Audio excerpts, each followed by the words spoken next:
Lundi soir, tout le monde, bon début de semaine. Le printemps, c'est le moment où les gens décident de changer de véhicule. Et en temps normal, on se rend chez le concessionnaire.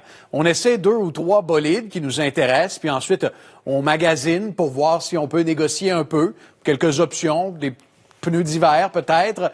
Mais en ce moment, c'est vraiment le monde à l'envers. Les concessionnaires sont vides. Il n'y a que quelques voitures qui sont là comme démonstrateurs dans la plupart des concessionnaires du Québec. C'est parce que le phénomène des pénuries atteint des niveaux critiques. Rien que dans le mois de mars, les ventes de véhicules ont reculé de 20 % au Canada.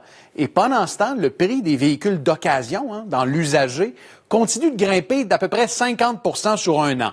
Alors, vous voulez un véhicule rapidement, qu'il soit à essence ou encore un véhicule électrique, prenez ce qu'on vous offre, quitte à le vendre plus cher au cours des prochains mois. Je me suis rendu chez le concessionnaire Albi, un des plus gros au Québec, pour faire le point sur une situation qui, vous allez le constater, n'est pas prête de se terminer.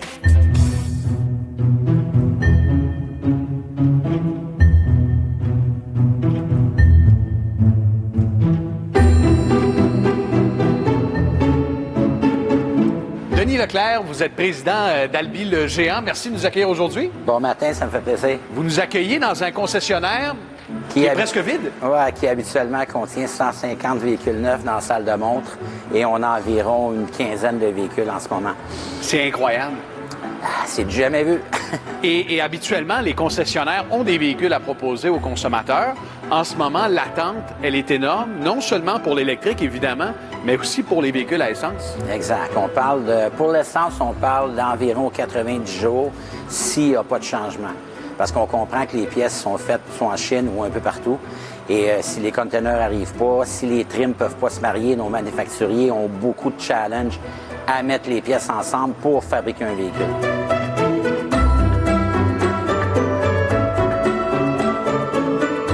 Et puis, Denis, on est dans la cour extérieure du concessionnaire Kia.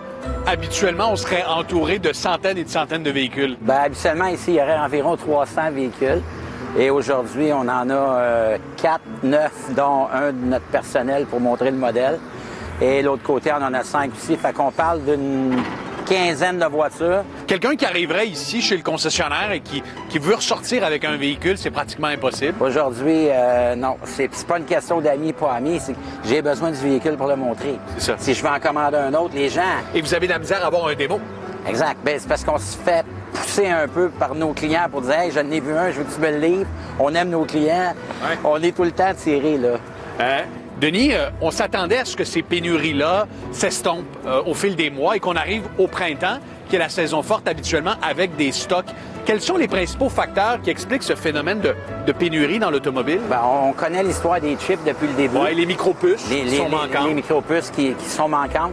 Maintenant, on a une petite crainte pour les batteries de manquer de lithium automatiquement.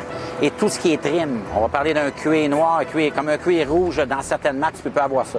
La raison, je la connais pas. Est-ce que c'est les containers, que les shipments sont arrivés en retard ou carrément ils n'ont pas de main-d'œuvre pour les faire ou ils n'ont pas la couleur? Oui, c'est un gros casse-tête. La conséquence, c'est que les gens sont impatients. Exemple, je veux m'acheter ce Kia Seltos. Très populaire comme véhicule, hein, Denis? Oui, vraiment. Quelqu'un veut s'acheter le Seltos. Combien d'attentes à peu près? Il y a 2 semaines, c'était à peu près 60 à 75 jours. Aujourd'hui, il faudrait que j'aille voir parce que la semaine dernière, on a eu d'autres directives où les manufacturiers nous disaient, écoutez, les commandes 2022 sont fermées. On est en train de fermer 2023 aussi. Alors, avant de promettre de quoi, laissez-nous nous revirer. Là. Mais il est possible qu'on puisse plus en avoir pour l'année en cours. C'est à ce point-là. Oui, alors qu'on pensait que ça se réglerait le 3-4 mois dans 6 mois. Ça va se régler parce que je connais nos manufacturiers. Ils vont s'autosuffire à long terme. Et pour montrer à quel point c'est le monde à l'envers, en temps normal, quelqu'un qui sort avec ce véhicule-là, un Kia Telluride de la concession, perdait autour de 20 % de valeur, 15-20 %. Et effectivement. Maintenant, il va faire entre 5 et 10 % avec son véhicule s'il l'échange en dedans d'un an. Donc, en sortant de la concession, le véhicule devient un investissement plus profitable qu'un investissement à la bourse par les temps qui courent. Au même titre qu'un client va arriver ici, puis si le Celta, c'est 25 200, il va m'offrir 27 000 pour que j'y livre tout de suite, puis on le fera pas. Les gens sont prêts à payer plus cher que le prix affiché. À tous les jours. À tous les jours. Les gens viennent vous voir et vous disent, vous l'affichez 25, je vous donne 27. Suite. On va avec. Puis vous le faites pas. Mais on peut pas faire ça. Vous respectez la liste de priorités. On n'a pas le droit. En partant, on vendrait au-dessus du PDSF. Incroyable. Le prix manufacturier suggéré. Ouais. Mais en même temps, c'est pas nous.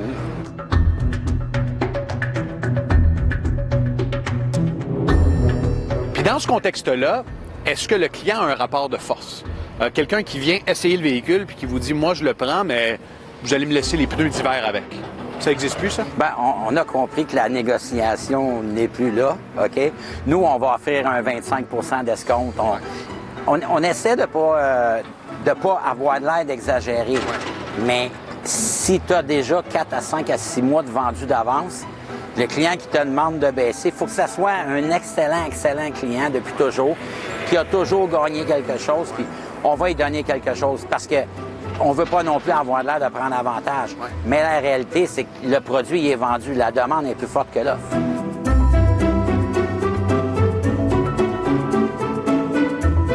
Et avec le litre à 2,15 $ dans la région de Montréal, l'appétit pour le véhicule électrique n'a jamais été aussi fort. Exact. Puis, je veux dire, le véhicule électrique, là, on parle encore des batteries, qu'on connaît pas les tenants et les aboutissants. On connaît pas la disponibilité des batteries. La dernière fois qu'on s'est parlé, on était rendu à... On tournait autour de 10 15 d'électrique. Moi, je prévoyais 30-35, puis on était à 40. 40 des véhicules vendus chez Albi aujourd'hui sont électriques. Sont signés, sont électriques. Et probablement que c'est plus que ça, parce que là, les délais font que les gens se disent « Ah, ben, tant qu'à commander pour dans 2 ans, je vais attendre. » S'il y avait des électriques partout ici, on vendrait plus une essence? Ou très peu? Bien, à 2 $ le litre, d'après moi, ça serait 75-25. 75 électrique, 25 ouais. S'il y avait de la disponibilité. Exact. Mais par contre, est-ce que les bornes peuvent le prendre? Est-ce que le réseau le prend? Là? Le réseau va devoir s'ajuster aussi. Là. Beaucoup d'inconnus, beaucoup de défis pour l'industrie des concessionnaires. Une grosse saison qui est en cours. Denis Leclerc, PDG d'Albi Le Géant, merci beaucoup. Merci, bonne journée.